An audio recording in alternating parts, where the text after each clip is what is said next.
René Guénon, symbole de la science sacrée. 5e partie, symbolisme de la forme cosmique. Chapitre 37, le symbolisme solsticial de Janus.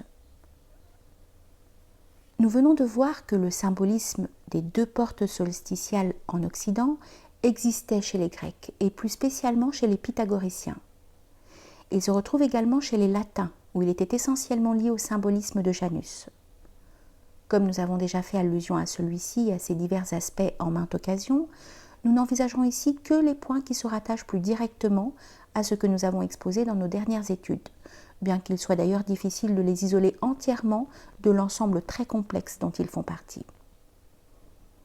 Janus, sous l'aspect dont il s'agit présentement, est proprement le janitor qui ouvre et ferme les portes du cycle annuel, avec les clés qui sont un de ses principaux attributs.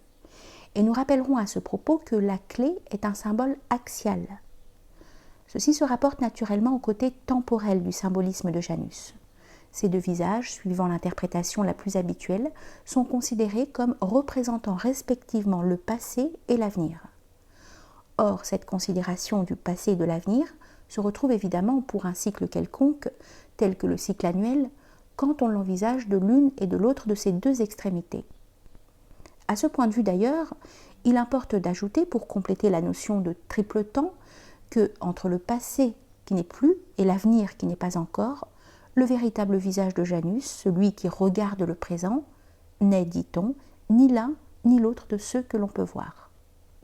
Ce troisième visage, en effet, est invisible, parce que le présent dans la manifestation temporelle n'est qu'un instant insaisissable.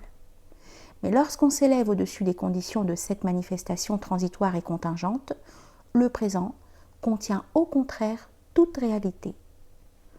Le troisième visage de Janus correspond dans un autre symbolisme, celui de la tradition hindoue, à l'œil frontal de Shiva, invisible aussi, puisqu'il n'est représenté par aucun organe corporel et qui figure le sens de l'éternité. Un regard de ce troisième œil réduit tout en cendres, c'est-à-dire qu'il détruit toute manifestation. Mais lorsque la succession est transmuée en simultanéité, le temporel en intemporel, toute chose se retrouve et demeure dans l'éternel présent, de telle sorte que la destruction apparente n'est véritablement qu'une transformation. Revenons à ce qui concerne plus particulièrement le cycle annuel. Ces portes, que Janus a pour fonction d'ouvrir et de fermer, ne sont autres que les portes solsticiales dont nous avons parlé. Aucun doute n'est possible à cet égard. En effet, Janus a donné son nom au mois de janvier, Januarius, qui est le premier mois de l'année, celui par lequel elle s'ouvre lorsqu'elle commence normalement au solstice d'hiver.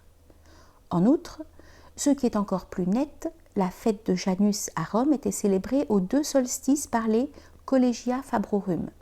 Nous aurons tout à l'heure à insister davantage sur ce dernier point. Les portes solsticiales donnant accès, ainsi que nous l'avons dit précédemment, aux deux moitiés ascendantes et descendantes du cycle zodiacal, qui ont leurs points de départ respectifs, Janus, que nous avons déjà vu apparaître comme le maître du triple temps, désignation qui est également appliquée à Shiva par la tradition hindoue, est aussi par là le maître des deux voies, de ces deux voies de la droite et de la gauche que les pythagoriciens représentaient par la lettre Y, et qui sont au fond identiques au Devayana et au Pitriyana. On peut facilement comprendre d'après cela que les clés de Janus sont en réalité les mêmes que celles qui, suivant la tradition chrétienne, ouvrent et ferment le royaume des cieux. La voie par laquelle celui-ci est atteint correspondant en ce sens au Devayana.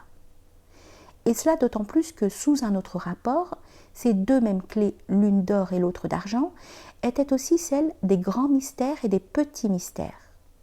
En effet, Janus était le lieu de l'initiation, le dieu de l'initiation. Et cette attribution est des plus importantes, non seulement en elle-même, mais aussi au point de vue où nous nous plaçons en ce moment, parce qu'il y a là une connexion manifeste avec ce que nous avons dit du rôle proprement initiatique de la caverne et des autres images du monde, qui en sont des équivalents.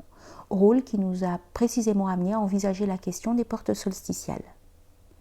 C'est d'ailleurs à ce titre que Janus présidait au Collegia Fabrorum, ceux-ci étant les dépositaires des initiations, qui, comme dans toutes les civilisations traditionnelles, étaient liées à l'exercice des métiers. Et ce qui est très remarquable, c'est qu'il y a là quelque chose qui, loin d'avoir disparu avec l'ancienne civilisation romaine, s'est continué sans interruption dans le christianisme même, et dont, si étrange que cela puisse paraître, à ceux qui ignorent certaines transmissions, on peut encore retrouver la trace jusqu'à nos jours. Dans le christianisme, les fêtes solsticiales de Janus sont devenues celles des 2 Saint Jean, et celles-ci sont toujours célébrées aux mêmes époques, c'est-à-dire aux environs immédiats des 2 solstices d'hiver et d'été. Et ce qui est bien significatif aussi, c'est que l'aspect ésotérique de la tradition chrétienne a toujours été regardé comme johannite, ce qui donne à ce fait un sens dépassant nettement, quelles que puissent être les apparences extérieures, le domaine simplement religieux et exotérique. La succession des anciens Collegia Fabrorum a d'ailleurs été transmise régulièrement aux corporations qui, à travers tout le Moyen-Âge, ont gardé le même caractère initiatique, et notamment à celle des constructeurs. Celle-ci eut donc naturellement pour patron les 2 Saint-Jean, et de là vient l'expression bien connue de « loge de Saint-Jean », qui a été conservée par la maçonnerie, celle-ci n'étant elle-même rien d'autre que la continuation, par filiation directe, des organisations dont nous venons de parler. Même sous sa forme spéculative moderne, la maçonnerie a toujours conservé également, comme un des témoignages les plus explicites de son origine, les fêtes solsticiales, consacrées aux 2 Saint-Jean, après l'avoir été aux 2 faces de Janus. Et c'est ainsi que la donnée traditionnelle des 2 portes solsticiales, avec ses connexions initiatiques, s'est maintenue encore vivante, mais, si elle est généralement incomprise, jusque dans le monde occidental actuel.